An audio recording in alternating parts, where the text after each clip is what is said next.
ஐயோ இவ்வளவு காசு வாங்குறோமே, இப்படி வாக்களிக்கிறோமே, இப்படி வாக்களிக்கிறதுனால நமக்கு என்னைக்காவது பிரச்சனை வருமா அப்படின்னு நீங்க சிந்திச்சீங்கன்னா ஆமாங்க, பிரச்சனை வரும். உதாரணத்துக்கு சொல்றேன், ஒரு சின்ன எலி நம்ம வீட்டுல நம்மளுடைய பொருட்களை சேதப்படுத்த வருது.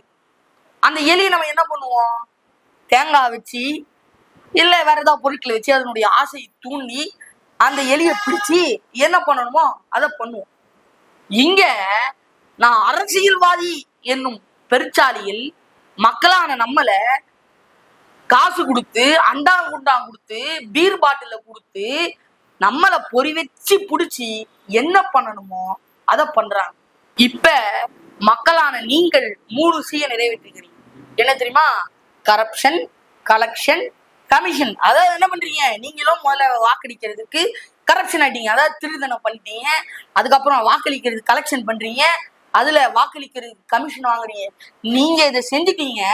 இப்ப நீங்க காசை வாங்கிட்டு என்னதான் இவர் ஆளணும் அப்படின்னு தேர்ந்தெடுக்கிறீங்களா ஒரு தலைவனை, அவர் என்ன பண்ணுவாரு? நீங்க 2000 ரூபாவோ 3000 ரூபாவோ வாங்கியிருப்பீங்க. அவர் உங்க தலைவனா இருந்து கரப்ட் ஆகி கலெக்ஷன் பண்ணி கமிஷன் அடிச்சு அவரும் 3 C நிறைவேற்றி 2 கோடியோ 2 லட்சம் கோடியோ இல்ல 3000 கோடியோ கரப்ஷன் பண்ணுவாரு, கலெக்ஷன் பண்ணுவாரு, அதுல கமிஷன் பார்ப்பாரு.